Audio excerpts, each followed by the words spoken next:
Commentaire de saint Thomas d'Aquin sur l'épître de saint Paul aux Éphésiens, chapitre 5, verset 12 suite. Les effets prochains de ces dons ou ministères peuvent se considérer sous 3 points de vue. Premièrement, dans ceux qui ont été revêtus de ces ministères et à qui ont été accordés à cette fin des dons spirituels pour les faire servir aux intérêts de Dieu et du prochain. Quant à cet effet, l'apôtre dit au verset 12, aux fonctions de leur ministère, par lequel on procure l'honneur de Dieu et le salut du prochain.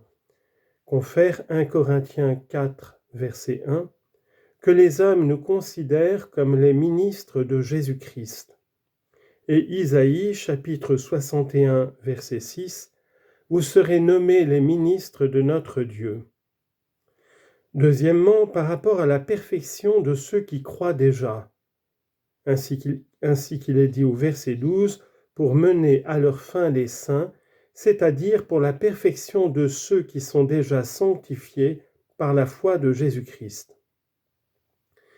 Les supérieurs, en effet, doivent porter leur attention sur leurs inférieurs afin de les conduire à l'état de perfection et de devenir par là plus parfaits eux-mêmes, comme saint Denis le dit dans sa divine hiérarchie, et confère Hébreux chapitre 6 verset 1, « Portons-nous à ce qui est plus parfait ».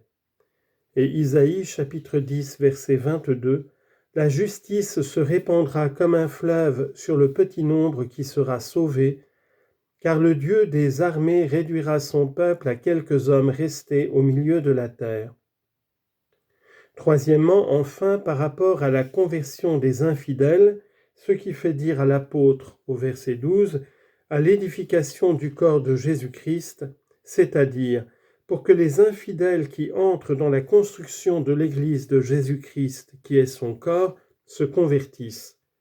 Confère 1 Corinthiens 14, verset 3, pour les édifier, les exhorter et les consoler. Et à la suite au verset 5, car celui qui prophétise est préférable à celui qui parle en langue, si ce n'est qu'il interprète ce qu'il dit, afin que l'Église en soit édifiée. Et encore au verset 26, que tout se fasse pour l'édification. Quand l'apôtre ajoute au verset 13, jusqu'à ce que nous parvenions tous à l'unité de la foi, il indique les effets ultérieurs. Ces paroles peuvent s'entendre de 2 manières. Premièrement, de l'effet simplement ultérieur qui sera produit à la résurrection dernière. Dans ce sens, 2 choses sont manifestes. La première est l'assemblée des ressuscités, assemblée à la fois corporelle et spirituelle. Elle est d'abord corporelle en ce sens que tous les saints se réuniront auprès de Jésus-Christ. Confère Matthieu chapitre 24, verset 28, « Partout où sera le corps, les aigles se rassembleront. » Sur quoi l'apôtre dit au verset 10, « Jusqu'à ce que nous parvenions tous ». En d'autres termes, le ministère dont nous avons parlé, le travail de la perfection des saints et l'édification de l'Église s'étendront jusqu'à ce que, au jour de la résurrection, nous allions à la rencontre de Jésus-Christ.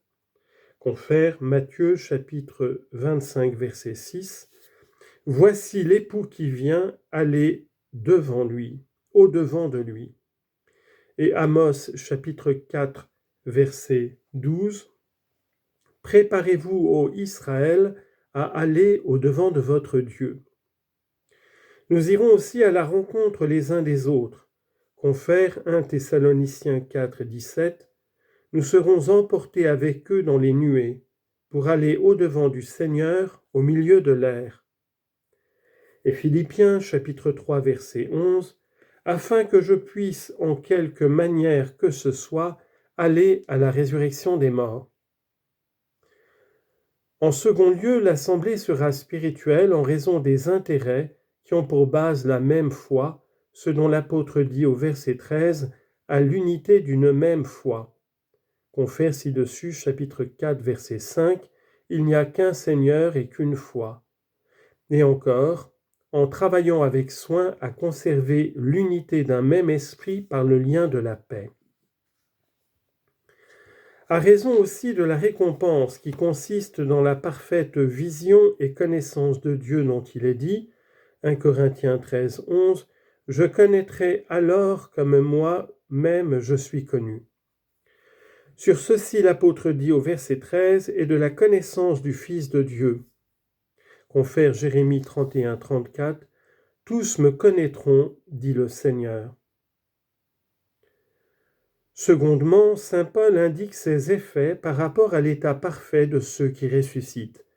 Et d'abord, il indique cette perfection même lorsqu'il dit, au verset 13, à l'état d'un homme parfait. Il faut ici se garder de l'erreur de quelques-uns qui ont compris qu'à la résurrection, le sexe faible serait changé au sexe fort, car l'un et l'autre demeureront, non toutefois pour s'unir, attendu que le mariage n'existera plus. Confère Matthieu chapitre 22 verset 30, « Car après la résurrection, les hommes n'auront plus de femmes, ni les femmes de mari. Mais pour la perfection de la nature et la plus grande gloire de celui qui l'a créée si grande. » L'apôtre dit donc à l'état de l'homme parfait pour marquer la perfection complète de cet état. Confère 1 Corinthiens 13, 10, « Lorsque nous serons dans l'état parfait, ce qui est imparfait sera aboli. » En sorte que cette expression « l'homme » est prise ici dans le sens divisé plutôt par opposition à enfant que par opposition à femme. L'apôtre montre ensuite le modèle de cette perfection en disant « à la mesure de l'âge et de la plénitude selon laquelle Jésus-Christ doit être formé en nous. » Remarquez ici que le corps véritable de Jésus-Christ est le modèle de son corps mystique, car l'un et l'autre sont composés de plusieurs membres réunis en un tout. Or, le corps de Jésus-Christ arriva à la plénitude de l'âge viril, à savoir 33 ans, âge où il mourut. C'est donc sur la plénitude de cet âge que sera formé l'âge des saints qui ressusciteront, et dans lesquels il n'y aura ni imperfection ni défaillance, aucune par la vieillesse. Confère Philippiens chapitre 3 verset 21, « Il transformera notre corps, tout vil et abject qu'il est, afin de le rendre conforme à son corps glorieux. »